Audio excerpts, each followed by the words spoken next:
Bernice, good morning, Bernice. Yeah, that's a big chicken right there.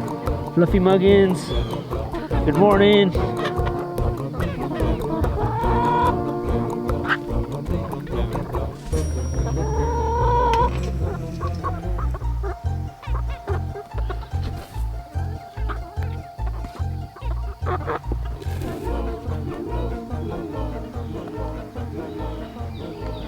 All right, so we have no more ducks, guys. A couple months ago, we lost a duck to a predator. We lost a second duck. And so we had one duck left, and so we ended up putting the duck in our freezer.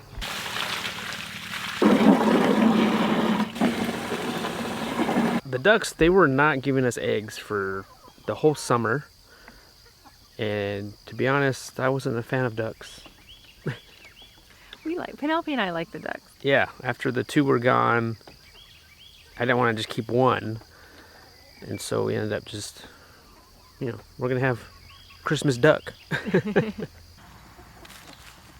Today, guys, we're moving these guys into another chicken coop or chicken tractor because we're bringing in some of our Cornish crosses that are almost 3 weeks old. Some of them are actually a week old.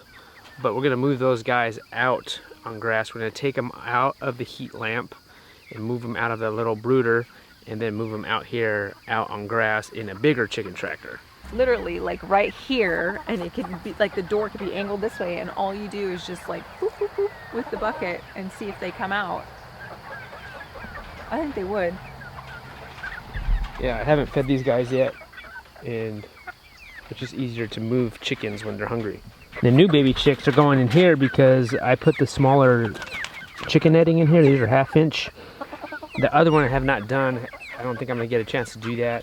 So that's why I'm moving them, switching them, because the baby chicks can maybe still fit through here on the other one because I don't have the 1/2 inch mesh on there. Or they could escape, just like the pigs. We'll have chickens everywhere.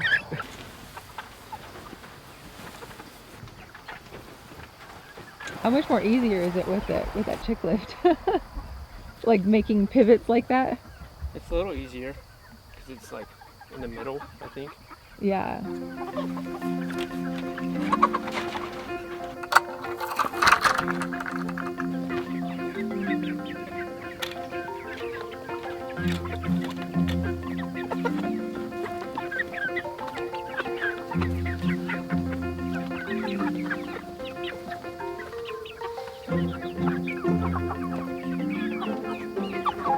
Come on. Another reason why I like this chicken coop for these guys is a roosting bar. The other one, I haven't put a roosting bar on that one. And not all meat chicken breeds will even use this roosting bar, like Cornish crosses. They won't even get on that. They're too big, and all they want to do is just sit. But these guys, these are Murray's Big Red Broilers.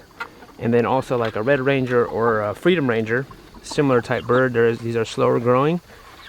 They will hop on this and they will probably use it, what I'm noticing, because they want to get on that bucket that's back there with their water. So I'm pretty sure they'll use this to roost on.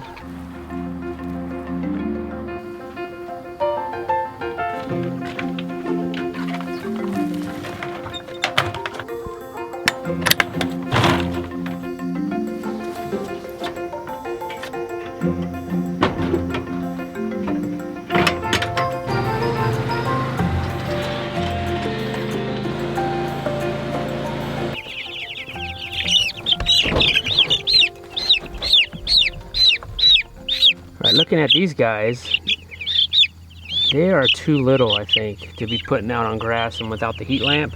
These are the ones that the hatchery sent us because we lost a few. But these guys I think we're ready.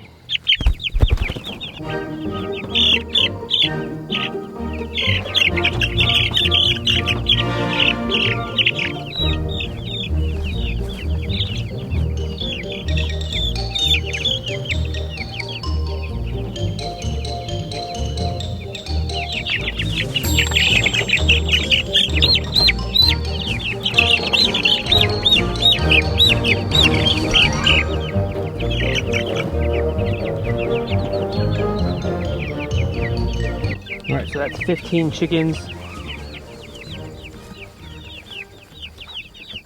And then we have 15 here. We're gonna leave some of these. We're gonna leave this 15 here. I feel like they're not as grown as these guys. These guys have a lot of their feathers already, and that's what you want. Most feathers anyways. I mean, they still need to grow out, but these guys look a little bit bigger than the other ones.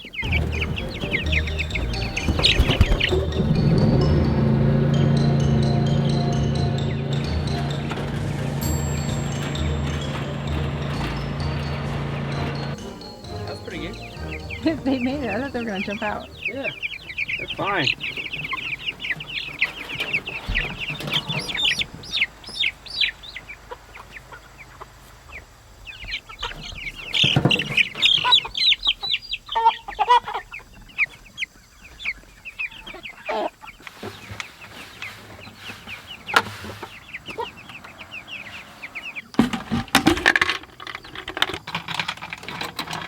All right, they can reach that.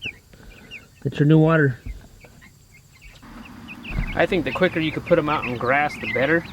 Because look at, they're already eating some of the grass, and just kind of get them out of the brooder. I think it's just more healthier, I think. And then that will split them up. That will give those guys a little bit more room.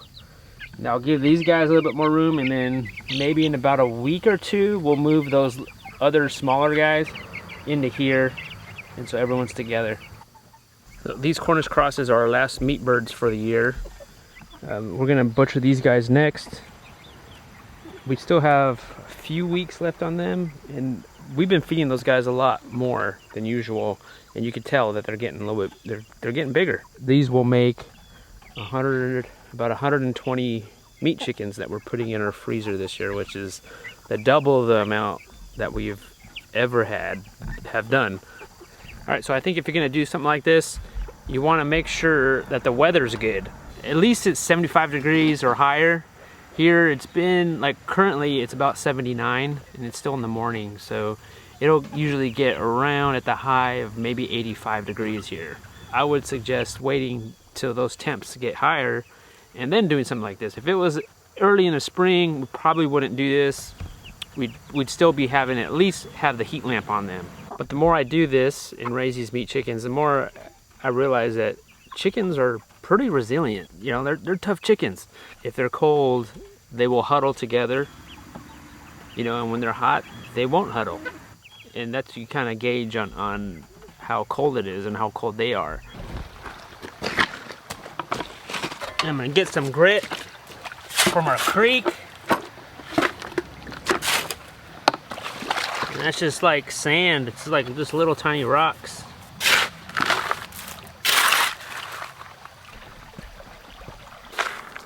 Get a scoop of that, and I'll just put it in there.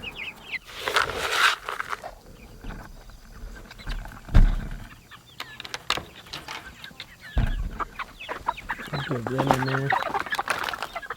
And also, if you guys are gonna raise meat birds for the first time, I would suggest doing 30. That's how much we do at a time, because when you're ready to process them and butcher them and put them in your freezer, 30 is a good number. It's not 100, you know, it's not 10, because if you do 5 or 10 chickens, it's really not that much different than doing 30. And for us, we're on 1.5 acres, so managing the 2 chicken tractors and we're moving them around, it takes a little thought, you know, it takes a little practice, and then to put it in our calendar, like, okay, these chickens are gonna be done, and then we're gonna have a few weeks left with these chickens after that. And so we are butchering at different times, and so we're not butchering 60 all at once. A little white dove over there. What kind of chicken are you? That was a surprise chicken that came with these chickens. And they don't mess with her, but we're gonna have to take her out, put her in with the other chickens sooner or later.